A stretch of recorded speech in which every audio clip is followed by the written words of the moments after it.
আপোনালোকেও যদি অৰুণোদয় আঁচনি পোৱা নাই তেতিয়াহ'লে এই ভিডিঅ'টো চাই লওক। যদি আগতেও বহুবাৰ এপ্লাই কৰিছে আৰু আপোনাৰ অৰুণোদয় আঁচনি এতিয়ালৈকে পোৱা নাই, বাৰে বাৰে আপোনাৰ নামটো কটা গৈ আছে।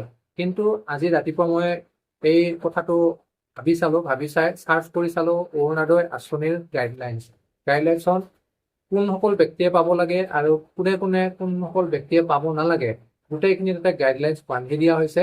সেইখিনি ধুনীয়াকৈ পঢ়ি চাব পাৰে। কিন্তু হয়, গাইডলাইনছৰ মতে কিন্তু ইয়াত কামটো ফলো হোৱা নাই। যিসকলে কামখিনি কৰি দি আছে গাইডলাইনছৰ মতে কৰা নাই। কিন্তু তথাপিতো যদি আপোনালোকে বাৰে বাৰে এপ্লাই কৰি আছে, বাৰে বাৰে নামটো কটা গৈ আছে, এতিয়ালৈকে যদি পোৱা নাই, ভিডিঅ'টো শেষলৈকে চাই লওক। মই প্ৰথমতে কোনসকল ব্যক্তিয়ে পাব লাগে আৰু কোনসকল ব্যক্তিয়ে পাব নালাগে গোটেইখিনি গাইডলাইনছখিনি পঢ়াই শুনাই দিছো আগতে, ঠিক আছে। কিন্তু সকলোৱে গাইডলাইনছৰ মতে কিন্তু কোনেও কাম কৰা নাই। ইয়াত কেলেংকাৰী চলি আছে, চলিবই। যিমান যি কওক, কেলেংকাৰী চলিবই যিকোনো কামতে। তো গতিকে যদি আপুনি ইয়াত অৰুণোদয় আঁচনি এপ্লাই কৰিব খোজে তেতিয়াহ'লে আপুনি অসমৰ স্থায়ী বাসিন্দা হ'ব লাগিব আৰু আপোনাৰ হাতত আধাৰ কাৰ্ডখন ৰেচন কাৰ্ডৰ লগত লিংক থকা হ'ব লাগিব। ৰেচন কাৰ্ড আৰু আধাৰ কাৰ্ড কেইদিন আগত লিংক হৈ গ'ল, ৰেচন কাৰ্ড আধাৰ কাৰ্ড লিংক থকা হ'ব লাগিব। আৰু আবেদনকাৰী যদি এগৰাকী মহিলা কোনো পৰিয়ালৰ পৰা 18 বছৰৰ বেছি হ'ব লাগিব। আৰু এই আঁচনিৰ অধীনত বিধৱা অবিবাহিত মহিলা 45+, মানে 45 বছৰ বেছি হ'ব লাগিব। বিবাহ বিচ্ছেদ, নিৰ্জন আৰু হিজিৰাসকলে আবেদন কৰিব পাৰিব, ঠিক আছে। এই আঁচনিৰ অধীনত লিংগ নিৰ্বিশেষে দিব্যাংগজন ব্যক্তিসকল আবেদনৰ যোগ্য। দিব্যাংগজন মানে কিছুমান এপাইজ থাকে, ধৰক কথা ক'ব নোৱাৰা বা কাণেৰে নুশুনা, তেনেকুৱা দিব্যাংগজন বুলি কোৱা হয়। তেনেকুৱাবোৰেও ইয়াত এপ্লাই কৰিব পাৰে। এই আঁচনিৰ অধীনত বৃদ্ধ বা দুৰ্বল মহিলাসকলে আবেদন কৰিব পাৰে। বয়সীয়াল বৃদ্ধ মানে বয়সীয়াল, ঠিক আছে। বয়সীয়াল মহিলা বা দুৰ্বল, কাম বন কৰি খাব নোৱাৰে, ক'তো যাব নোৱাৰে, তেনেকুৱাবোৰেও ইয়াত এপ্লাই কৰিব পাৰে। উপাৰ্জনকাৰী বিশেষভাৱে সক্ষম বা বৃদ্ধ হোৱা ঘৰৰ মহিলাসকলে এই আঁচনিৰ অধীনত আবেদন কৰাৰ যোগ্যতা অৰ্জন কৰিব পাৰে। এই আঁচনিৰ অধীনত HIV, থেলাছেমিয়া, হিমোফিলিয়া, মস্তিষ্কৰ পক্ষাঘাত, সুস্থ বা অটিজিম ৰোগত আক্ৰান্ত মহিলাসকলেও আবেদন কৰিব পাৰিব। যিসকল মহিলাৰ বসবাসৰ কোনো স্থায়ী স্থান নাই, সেইসকল মহিলাই এই আঁচনিৰ অধীনত আবেদন কৰিব পাৰিব। এইখিনি হৈছে যিসকলে আবেদন কৰাৰ কাৰণে যোগ্য, এইখিনি হৈছে দিয়া হৈছে। আৰু যিসকলে আবেদন কৰিব নোৱাৰে, মানে যোগ্যতা নহয়, কিন্তু কৈছোৱে দেখোন যোগ্যতা নোহোৱা মানুহও আবেদন কৰিছে আৰু পইচা পায়ো আছে। সেইকাৰণে কৈছো ইয়াত কেলেংকাৰী চলি আছে, কেলেংকাৰী। যিসকলে নাপাব লাগে সিহঁতকো পোৱাই দিছে, কিন্তু কিছুমান হয়তো এনেকুৱা মানুহো আছে যিসকলে পাব লাগে সিহঁতেও পোৱা নাই। তো সেইকাৰণে কৈ আছো, গোটেইখিনি কথা শুনি লওক, কোনে পাব লাগে নালাগে তাৰ ভিতৰত কৈ আছো কথাখিনি। এই আঁচনিৰ অধীনত সাংসদ, বিধায়ক, CM, EM বা তেওঁলোকৰ প্ৰাক্তন সমকক্ষৰ ঘৰত আবেদন যোগ্য নহয়। যেনেকে CM, EM, কোনো সাংসদত কাম কৰা, তেনেকুৱা যদি ঘৰৰ ৰিলেশ্যনশ্বিপ মানুহ আছে, আপোনালোকে একেটা পৰিয়ালতে বসবাস কৰি আছে, তেনেকুৱা মানুহৰ ঘৰৰ পৰাও পোৱাৰ যোগ্যতা নহয়। পঞ্চায়ত ৰাজ, নগৰীয়া স্থানীয় সংস্থা আৰু স্বায়ত্তশাসিত পৰিষদৰ সদস্য যোগ্য নহয় ইয়াতে, ঠিক আছে। পঞ্চায়ত কৰা, কোনোবা নগৰীয়া স্থানীয় সংস্থাপন হেৰি কৰা, সিহঁতে যিবিলাক মানে অলপ হাই লেভেলৰ, সিহঁতৰো যোগ্য নাই। তাৰপিছত চিকিৎসক, অভিযন্তা, স্থপতিবিদ, CA, উকিল, বেংকাৰ আৰু শিক্ষকৰ বাবেও যোগ্য নহয়। সিহঁতৰ ঘৰতো যদি কোনোবা শিক্ষক আছে, কিবা আছে, বা নিজে শিক্ষক কৰি আছে, মহিলাই হওক বা যি হওক, মহিলা হলেও তেওঁলোকেও পোৱাৰ যোগ্য নহয়। চৰকাৰী ঠিকাদাৰ, ৰিয়েল এষ্টেট এজেণ্ট, উদ্যোগপতি, বাণিজ্যিক অনুজ্ঞাপত্ৰধাৰী, যদি ব্যৱসায়ী আৰু আয়কৰ দাতা যোগ্য নহয়। যেনেকে এতিয়া চৰকাৰী ঠিকাদাৰ থাকে, ৰিয়েল এষ্টেট এজেণ্ট থাকে, উদ্যোগপতি, কিছুমানৰ কোম্পানী আছে, ফেক্টৰী আছে, বাণিজ্যিক অনুজ্ঞাপত্ৰে কিছুমানে ব্যৱহাৰ কৰি আছে, ব্যৱসায় বাণিজ্যৰ পৰা, যেনেকে ট্ৰেড লাইচেন্স খুলিব, ট্ৰেড লাইচেন্স লোৱা মানুহ বা চৰকাৰক টেক্স দি আছে, তেনেকুৱা মানুহৰ ইয়াত মানে যোগ্য নহয় বুলি কৈছে। মটৰ চালিত চাৰিচকীয়া বাহন থকা পৰিয়াল যোগ্য নহয়। কাৰোবাৰ ঘৰত যদি চাৰিচকীয়া বাহন আছে, তেওঁলোকক পোৱাৰ যোগ্য নহয়, ইয়াতে দিয়া আছে ৰুলছ মতে। কিন্তু আমি চকুৰ সন্মুখতে দেখি আছো। তাৰপিছত আৰু দিয়া আছে, কোনো প্ৰান্তীয় মাটিধাৰী, অভাৰ যদি আপোনাৰ মাটি সম্পত্তি আছে, তেতিয়াও আপুনি ইয়াত মানে অৰুণোদয় আঁচনি এপ্লাই কৰিব নোৱাৰে। তো গতিকে ৰুলছখিনি ইয়াত দিয়া হৈছে। কিন্তু আমি চাইছো যে কি হৈছে ইয়াত, কাৰোবাৰ ঘৰত চাৰিচকীয়া আছে, সিহঁতৰো পাই আছে, কোনোবাই মাষ্টৰ কৰি আছে, সিহঁতো পাই আছে, মানে কোনোবাৰ মাটি বাৰী ধন সম্পত্তি বহুত আছে, সিও পাই আছে, কোনোবাই বোলে মাষ্টৰনি কৰি আছে, সিও পাই আছে। এনেকুৱা কোনোবাই বোলে অলৰেডি বেলেগ ফালৰ পৰা চৰকাৰী দৰমহা পাই আছে, সিও পাই আছে, সেইটোৱে কৈছো। ইয়াত মেইন কথাটো হৈছে লিংক।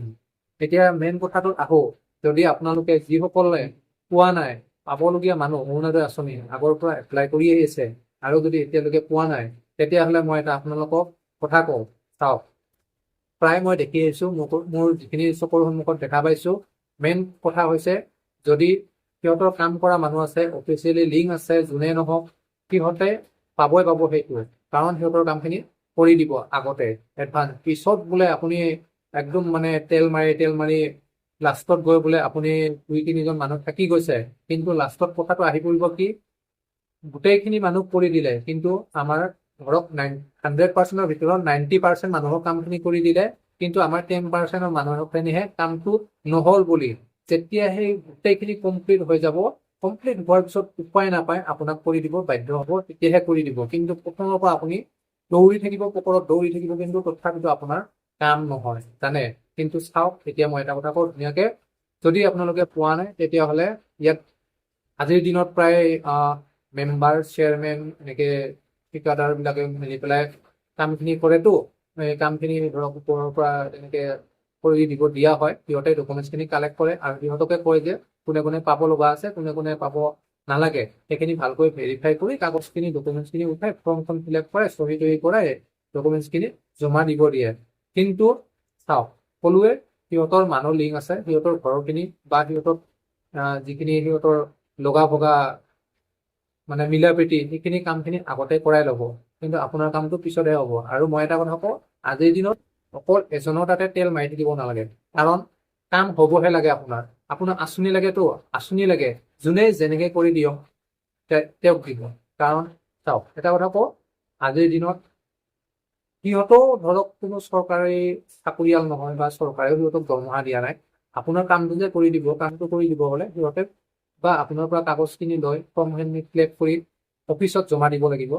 কাৰণ সিহঁতৰ তেলৰ খৰচা এটা আছে, নিজৰ বাইকখন লৈ গ'লেও তেলৰ খৰচা এটা আছে, বা বেলেগৰ গাড়ীত গ'লেও তেলৰ খৰচা এটা আছে। গতিকে সেই তেলৰ খৰচাটো মই ভাবো এইটো কোনো খোজ বুলি নহয়, আপুনি নিজে দৌৰা দৌৰি কৰিলেও হয়তো আপোনাৰ সেইখিনি টকা খৰচ হ'ব। গতিকে আপুনি দৌৰা দৌৰি কৰাৰ দৰকাৰ নাই, যিসকলে কাম কৰে সিহঁতক ধুনীয়াকে বোলে তেলৰ খৰচা বা কিবা এটা চাহ খাব বুলি পেলাই নিজে যাচি দি দিব, ঠিক আছে। তো তেতিয়াহ'লে আপোনাৰ কামটো হৈ যাব। কাৰণ আজিৰ দিনত কোনো মানুহ তেনেকুৱা নহয় যে আপোনাক বিনা কাৰণত কামটো কৰি দিব। সেইকাৰণে কৈছো, ধুনীয়াকে তেলৰ খৰচাটো দি দিব, বোলে ক'ব ধুনীয়াকে তেলৰ খৰচাটো কি বা চাহ পানী খৰচা কিবা অলপ দিম বুলি পেলাই ক'ব, আৰু গোটেই ডকুমেণ্টছখিনি দি দিব, দি ফৰ্ম চৰ্ম ফিল আপ কৰি এইখিনি কামখিনি হেণ্ডেল কৰি দিব। কাৰণ চাওক, আজিৰ দিনত আমাৰ অসমত ইমান আঁচনি, কেৱল আঁচনি, মানুহে কেৱল আঁচনি চিনি পোৱা হৈছে। সেইকাৰণে কৈছো, দিছে চৰকাৰে, আৰু পকেটৰ পইচা নাযায় নহয়, আমাৰ নিজৰ পাব্লিকৰ পকেটৰ পইচা নাযায়, ঠিক আছে। চৰকাৰৰ পইচা চৰকাৰে দি আছে, কিবা মন গৈছে মানুহক দিছে, কিন্তু সেইকাৰণে পাব লাগে। যদি যিখিনি ক'লোৱে, যিখিনি ক্ৰাইটেৰিয়া বান্ধি দিছে, যদি ঠিক তেনে নিয়ম মতে চলিল হয় বেয়া নালাগিল হয়। কিন্তু নিয়ম মতে যিখিনি দেখা পাই আছো, যোনে পাব নালাগে সিহঁতেও পাই আছে। সেইকাৰণে কৈছো, চৰকাৰে দিছে পাওক, যদি পাইছে সকলোৱে পাওক, আৰু যদি পোৱা নাই কোনো নাপালেও মোৰ ইয়াত একো আপত্তি নাই, সেইটোৱে মোৰ কথা। গতিকে এইখিনি কাম কৰক। যদি আপোনালোকে অৰুণোদয় আঁচনি লাগে, যোন চিনাকি মানুহ আছে তেওঁক দিয়ক, তেওঁ কাম কৰি দিয়া নাই, কোনোবাই কাম কৰি আছে, বোলে মোৰ কামটো কৰি দিয়ক, আপোনাৰ চাহ পানী খৰচা কি লাগে সেইটো ক্লিয়াৰ কৰি পেলাই আপোনাৰ গোটেইখিনি কাগজ জমা দিব, আৰু আপোনাৰ অৰুণোদয় আঁচনি পোৱাটো 100% খাটাং। আৰু আজিকালি এটা চলিছে, প্ৰায় গ্ৰুপৰ ভিতৰতো বিলাই দিয়ে, গ্ৰুপৰ আণ্ডাৰত বোলে ফৰ্ম থাকে, গ্ৰুপৰ নামত বোলে ফৰ্ম আহে, তেনেকে শুনি আছো। গ্ৰুপৰ যিবিলাকে কাম কৰে, গ্ৰুপৰ আজিকালি কিবা মহিলাৰ কিবা কিবি গোট ওলাইছে নহয়, গোটৰ তেনেকুৱা কেৱল গোটৰ মাজতহে ফৰ্মখিনি বিলাই দিয়ে।